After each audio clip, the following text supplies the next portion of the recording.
हाँ तो प्यारे बच्चों, आज अपन एक टॉपिक डिस्कस करेंगे, work done to rotate a electric dipole in uniform electric field. एक यूनिफॉर्म इलेक्ट्रिक फील्ड है, उसमें हमने एक डाइपोल रखा है और उस डाइपोल को रोटेट करने में कितना वर्क होगा, ये हम आज इस वीडियो में देखेंगे। एंड इसके रिगार्डिंग अपन कुछ एग्जाम्पल्स करेंगे। देन हम रोटेट करने में जो वर्क डन है, वर्क डन कैलकुलेट करने के बाद हम पोटेंशियल एनर्जी को भी कैलकुलेट करेंगे। तो सबसे पहले अपन डिस्कस करते हैं work done to rotate a electric dipole in uniform electric field. तो ये एक यूनिफॉर्म इलेक्ट्रिक फील्ड है, ठीक है। इसमें हमने क्या एक प्लेस कर दिया है, इलेक्ट्रिक डाइपोल रख दिया है। ये इलेक्ट्रिक डाइपोल में ये पॉजिटिव क्यू चार्ज है और ये माइनस क्यू चार्ज है, ठीक है। इस चार्ज को इलेक्ट्रिक फील्ड में रखा है, तो पॉजिटिव चार्ज पर फोर्स इलेक्ट्रिक फील्ड के डायरेक्शन में लगेगा एंड नेगेटिव चार्ज पर फोर्स इलेक्ट्रिक फील्ड के अपोजिट डायरेक्शन में लगेगा। फोर्स कितना लगेगा, क्यूई, और इधर लगेगा क्यूई लेकिन अपोजिट डायरेक्शन में।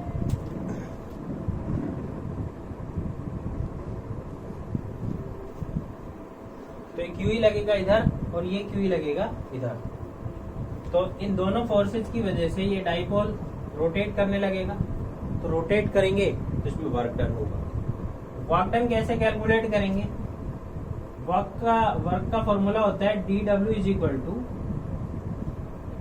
F इंटू ds, ठीक है। लेकिन ये फोर्स के लिए होता है। इस फॉर्मूले में आपको एक एक्स्ट्रा फॉर्मूला बता देता हूं मैं यहाँ पे। जैसे हम लीनियर मोशन की बात करते हैं, लीनियर मोशन में जो फोर्स होता है उसको F से डिनोट करेंगे, और जो रोटेशनल मोशन है, रोटेशनल मोशन में F की जगह टॉर्क आ जाएगा, टॉर्क। इसमें लीनियर मोशन में डिस्प्लेसमेंट होता है S, रोटेशनल मोशन में S की जगह रख देंगे थीटा। तो इसमें फॉर्मूला क्या होगा वर्क का, F इंटू ds। तो यहाँ पे वर्क का फॉर्मूला हो जाएगा dW is equal to F is replaced by tau and ds is replaced by theta. अच्छा, ये थीटा सब जानते हो, एंगुलर डिस्प्लेसमेंट है एंड टॉ इज टॉर्क। तो बस F को टॉर्क से रिप्लेस कर देंगे और S को थीटा से। तो वर्क डन का फॉर्मूला क्या आएगा, टॉ इंटू थीटा। तो यहाँ पर वर्क डन अलग से ये नोट कर लेना, समझाने के लिए बता दिया आपको। तो यहाँ पे वर्क डन का फॉर्मूला क्या होगा, work done to rotating the electric dipole is dW is equal to tau into d, है ना। जैसे यहाँ पे फॉर्मूला होता है। अब टो की वैल्यू आप सबको पता है, लास्ट लेक्चर में टो की वैल्यू आई थी PE sin थीटा। तो यहाँ पे वर्क डन आ जाएगा, टो की वैल्यू यहाँ से यहाँ रख देंगे तो बन जाएगा PE sin थीटा डी। अब अपने को टोटल वर्क डन कैलकुलेट करना है, तो टोटल वर्क डन के लिए इंटीग्रेशन करना पड़ेगा।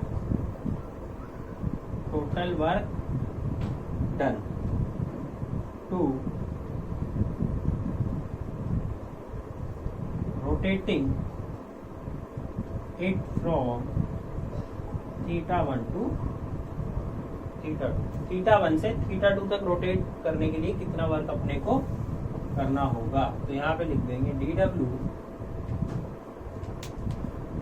टोटल निकालने के लिए हम क्या करेंगे, इंटीग्रेशन। तो dW limit 0 to W is equal to PE sin theta d theta और लिमिट थीटा 1 से थीटा 2। dW का तो हो गया W।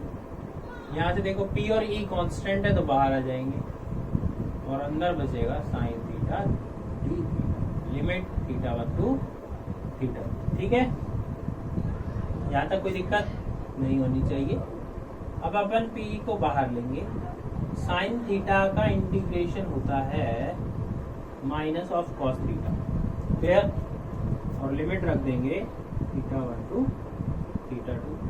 वर्क डन माइनस बाहर आ जाएगा, माइनस पीई, अंदर है गया cos theta, theta 1 to theta 2। सबसे पहले अपर लिमिट रखेंगे तो W is equal to minus PE, सबसे पहले रख देंगे कॉस थीटा 2, फिर माइनस का साइन, फिर लोअर लिमिट रख देंगे और कॉस थीटा 1 और W इज इक्वल टू, ये माइनस यहाँ अंदर आएगा तो ये हो जाएगा पॉजिटिव, ये हो जाएगा नेगेटिव। वर्क डन आया PE cos theta 1 minus cos theta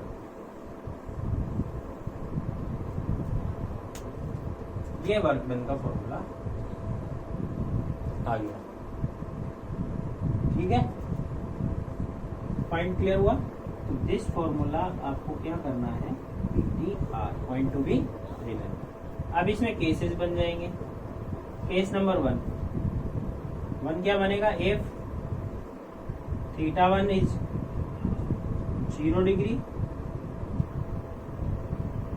and theta 2 is theta, तो वर्क डन क्या आएगा भाई, PE cos 0 minus cos theta. cos 0 का वैल्यू 1, वर्क डन बनेगा भैया PE 1 माइनस। यहाँ पे सेकंड केस लेते हैं। केस नंबर 2 क्या कह रहा है, हम एग्जांपल दे सकते हैं इसमें। If theta 1 is 0 degree and theta 2 is 180, मतलब हम पहले 0 डिग्री पे थे और फिर रोटेट करके इसको कितने तक ले गए, 180। ये एंगल क्या है, देखो ये इलेक्ट्रिक फील्ड है और ये डाइपोल की डायरेक्शन है ना। तो इलेक्ट्रिक फील्ड की डायरेक्शन तो इधर है इलेक्ट्रिक फील्ड, और डाइपोल की डायरेक्शन इधर है। तो ये जो एंगल है ना, ये है, ठीक। Theta 1 0, theta 2 180। तो फॉर्मूले में रख दो, तो W इज इक्वल टू क्या बनेगा, PE cos 0 minus cos 2। W is equal to PE cos 0 का वैल्यू 1 और माइनस, तो W is equal to PE और 1 प्लस 1 हो जाएगा ये। तो वर्क डन आएगा ट्वाइस ऑफ PE, ठीक है। ये अपना वर्क डन आ गया भाई, 2PE cos थीटा। इसी तरीके से आप थीटा 1 और थीटा 2 की बहुत सारी वैल्यूज रख सकते हैं, और इससे हम क्या कैलकुलेट कर सकते हैं, work done to rotate a electric dipole in uniform electric field. तो ये बहुत इंपॉर्टेंट फॉर्मूला है, इसको आप क्या करेंगे, पॉइंट टू बी रिमेंबर, याद रखें। चलो अब अपन इसके बाद एक पॉइंट और डिस्कस करेंगे।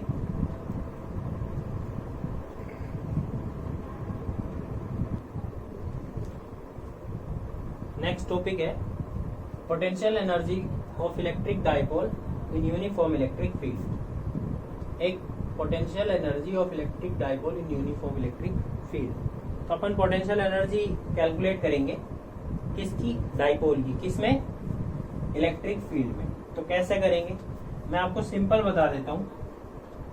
The work done by external force is equal to होता है चेंज इन पोटेंशियल एनर्जी, यानी जो एक्सटर्नल फोर्स वर्क करेगा वो चेंज इन पोटेंशियल एनर्जी के इक्वल होगा। तो देखते हैं क्या होगा और कैसे। तो अपने को वर्क डन निकालने एक्सटर्नल फोर्स से, तो फिर चेंज इन पोटेंशियल एनर्जी आ जाएगा, और चेंज इन पोटेंशियल एनर्जी आएगा तो उससे हम पोटेंशियल एनर्जी भी कैलकुलेट कर सकते हैं। तो पोटेंशियल एनर्जी से पहले अपने को क्या निकालना पड़ेगा, वर्क डन। तो हम बोल सकते हैं work done to rotating the electric dipole, work done to rotating the electric dipole। अभी अपन ने निकाला था, क्या आया था, TW is equal to tau d theta, same का सेम डेरिवेशन है, टो का value PE sin theta d theta. Total work done निकालना है, तो टोटल के लिए हम क्या कर देंगे, इंटीग्रेट कर देंगे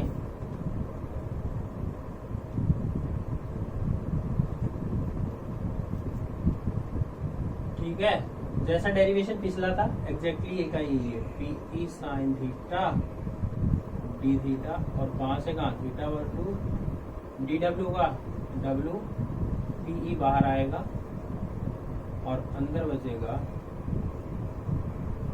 sign theta d theta theta one to theta two W is equal to P E sine theta का माइनस कॉस थीटा, जैसा पिछला था ना एग्जैक्टली वो का वही है। डब्ल्यू इज इक्वल टू, इसको सॉल्व करेंगे तो यह आ जाएगा पीई माइनस को बाहर लिया cos theta to minus cos theta, सबसे पहले अपर लिमिट फिर माइनस फिर लोअर, सॉल्व कर लेंगे तो डब्ल्यू आ जाएगा PE cos theta one minus cos theta. इस माइनस को, ये जो माइनस साइन है इसको अंदर ले गए तो ये नेगेटिव हो गया, ये पॉजिटिव। ठीक है, ये वर्क डन आया। ये जो वर्क डन आया ना, ये दिस वर्क डन, यहाँ नोट डाल के लिख देंगे बस, दिस वर्क डन इज क्या equal to change in potential energy. तो W किसके इक्वल हो गया भाई, डेल्टा यू। तो डेल्टा यू को क्या बोल देंगे हम, तो यहाँ पे W जो है ना, इस W की जगह क्या रख देना, डेल्टा यू। तो डेल्टा यू क्या आएगा, ई cos theta one minus cos. Delta U का मतलब क्या होता है, you final minus U initial. ध्यान दो, ये जो डेल्टा यू, W की जगह हमने डेल्टा यू रिप्लेस कर दिया। ठीक है, इस फॉर्मूले को ब्रैकेट में, डेल्टा यू को क्या बोल देंगे, U final minus U initial is equal to P A cos theta one minus. अपने को तो पोटेंशियल एनर्जी चाहिए, तो हम यू इनिशियल को क्या लेंगे, 0, तो थीटा वन को लेना पड़ेगा 90। बताओ क्यों, क्योंकि यू इनिशियल को अगर 0 लेंगे तो थीटा वन 90 होगा, और थीटा वन 90 होगा जब ये वैल्यू 0 होगी। तो अगर यू इनिशियल 0 है तो थीटा वन 90 रखना पड़ेगा, क्योंकि cos 90 0 होगा। और यू फाइनल को हम लिख देंगे यू, तो थीटा टू को लिख देंगे यहाँ पे थीटा, तो ये वैल्यू यहाँ रख दें, क्या बनेगा, यू इनिशियल की जगह 0 is equal to P E cos theta one की वैल्यू यहाँ पे 90 माइनस कॉस थीटा। तो u is equal to P E cos 90 0 minus cos theta, और u बनेगा P E minus cos theta. ये u is equal to P dot E. ये formula बहुत important है, इसको पीटीआर रखें और इसको भी पीटीआर। देखो दोनों फॉर्मूले में क्या डिफरेंस है, ये फॉर्मूला देखो पी डॉट ई होता है P cos theta. P dot ई को क्या बोल सकते हैं अपन, पी कॉस थीटा। यहाँ माइनस आएगा तो यहाँ पे माइनस आएगा, जैसा आपने फॉर्मूला पढ़ा होगा ना, ए डॉट बी का ए बी कॉस थीटा होता है सेम। तो पी कॉस थीटा को हम लिख सकते हैं पी डॉट ई, वेक्टर में पढ़ा है अपन ने 11th क्लास में, है ना। यहाँ तक आई थिंक सो क्लियर हो गया। अब बात करते हैं फॉर्मूले की। ये फॉर्मूला पोटेंशियल एनर्जी को बताएगा। ये क्या बताएगा, वैल्यू ऑफ पोटेंशियल एनर्जी, और ये फॉर्मूला बताएगा चेंज इन पोटेंशियल एनर्जी। दोनों में डिफरेंस समझ लेना, डेल्टा यू रिप्रेजेंट करेगा चेंज को, और ये जो है ना यू है ओनली, ये बताएगा वैल्यू ऑफ पोटेंशियल एनर्जी। तो क्वेश्चन अगर पूछे कि भैया पोटेंशियल एनर्जी में चेंज निकालो थीटा वन से थीटा टू तक रोटेट करने के लिए, तो ये आएगा। और अगर आपसे पूछे कि पोटेंशियल एनर्जी निकालो, तो फिर ये फॉर्मूला यूज करना पड़ेगा या ये यूज करना पड़ेगा। यहाँ तक कोई दिक्कत मेरे हिसाब से नहीं होनी चाहिए। अब यहाँ पे मिटा देते हैं, और अब आपको मैं इक्विलिब्रियम बताता हूँ कि भाई हमने 11th क्लास में भी पढ़ा है, 2-3 तरीके के इक्विलिब्रियम होते हैं।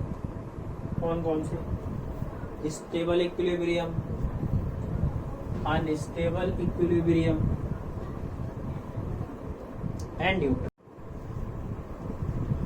तो बच्चों अपन पोटेंशियल एनर्जी डिस्कस कर चुके हैं। अब इसी पे बेस्ड आता है इक्विलिब्रियम। तो इक्विलिब्रियम के 3 टाइप होंगे, stable equilibrium, unstable equilibrium and neutral. Stable equilibrium means कोई भी चीज जो कि स्टेबल हो, जैसे ये एक ऑब्जेक्ट है, ये यहाँ पे रखा है तो ये स्टेबल है। अनस्टेबल मींस एक ऑब्जेक्ट ऐसे रखा हुआ है, ये अनस्टेबल है। और न्यूट्रल मींस एक ऑब्जेक्ट एक फ्लैट सरफेस पे रखा हुआ है, ये न्यूट्रल है ना। तीनों के डायग्राम से ये स्टेबल है, क्योंकि अगर इसको यहाँ पे शिफ्ट करेंगे तो फिर ये वापस आ जाएगा, अपनी पोजीशन को रिगेन कर लेगा, इसलिए इसको बोलते हैं स्टेबल। अनस्टेबल का मींस किसी भी ऑब्जेक्ट को उसकी पोजीशन से डिस्प्लेस कर दो, अगर इसको हम बॉल को यहाँ से धक्का देंगे तो वापस अपनी उस पोजीशन को रिगेन नहीं कर सकते, इसलिए बोलेंगे अनस्टेबल। और न्यूट्रल मींस इसको बेचारे को यहाँ पे खिसका दोगे तो ये यहीं पे पड़ा रहेगा, थोड़ा और आगे खिसका दोगे तो और आ जाएगा। तो 3 तरीके की इक्विलिब्रियम है, stable, unstable and neutral. Stable equilibrium में पोटेंशियल एनर्जी मिनिमम होगी। अब इसका एक एग्जांपल लेता हूं, मैं हमेशा ग्रेविटी से समझाता हूँ। देखो कैसे स्टेबल इक्विलिब्रियम को समझाता हूँ कि जब कोई ऑब्जेक्ट हम अर्थ से ऊपर की तरफ लिफ्ट करते हैं, ऊपर की तरफ लेके जाते हैं, तो उसकी पोटेंशियल एनर्जी बढ़ेगी, इंक्रीज होगी, बट उसकी गिरने के चांसेस बढ़ जाएंगे। और उसके गिरने के चांसेस बढ़ जाएंगे तो उसकी स्टेबिलिटी कम होगी। यानी पोटेंशियल एनर्जी जितनी ज्यादा इंक्रीज होगी, स्टेबिलिटी उतनी ही कम होगी। क्लियर हुआ कि जो जितना जिसका पोटेंशियल एनर्जी कम होगा उसकी स्टेबिलिटी उतनी ज्यादा होगी। तो स्टेबल इक्विलिब्रियम में पोटेंशियल एनर्जी मिनिमम होगी और थीटा कितना होगा, 0। तो पोटेंशियल एनर्जी का फॉर्मूला अपन ने पढ़ा था, U = PE cos theta minus PE cos theta. तो थीटा की वैल्यू यहाँ 0 रख देंगे तो ये बन जाएगा माइनस PE, क्योंकि cos 0 का वैल्यू यहाँ पर 1 रख सकते हैं, cos 0 1 होगा तो यहाँ पे रखने की जरूरत नहीं। नेक्स्ट है अनस्टेबल इक्विलिब्रियम। अनस्टेबल इक्विलिब्रियम का मींस देखो, इसमें पोटेंशियल एनर्जी ऊपर है, पोटेंशियल एनर्जी ज्यादा होनी चाहिए, तो U मैक्सिमम होना चाहिए। अब U मैक्सिमम कब होगा, जब थीटा 180 होगा। थीटा 180 फॉर्मूला पढ़ा था, U = PE cos theta minus PE cos theta. या थीटा की वैल्यू 180 रख देंगे तो U मैक्सिमम जो आएगा वो आएगा पॉजिटिव, क्योंकि cos 180 की वैल्यू कितनी होती है, -1। ये -1 इस माइनस से मल्टीप्लाई होगा तो माइनस और माइनस प्लस। एंड न्यूट्रल में थीटा 90 होगा और पोटेंशियल एनर्जी 0 होगी। तो अपन ने फॉर्मूला पढ़ा था, U = -PE cos थीटा, या थीटा की वैल्यू 90 है, 90 रख दिया, cos 90 0, तो होल टर्म बिकम 0। तो ये अपन ने इक्विलिब्रियम पढ़ लिया। इसी के साथ ही पॉइंट फिनिश होता है। Thank you very much. सही बना।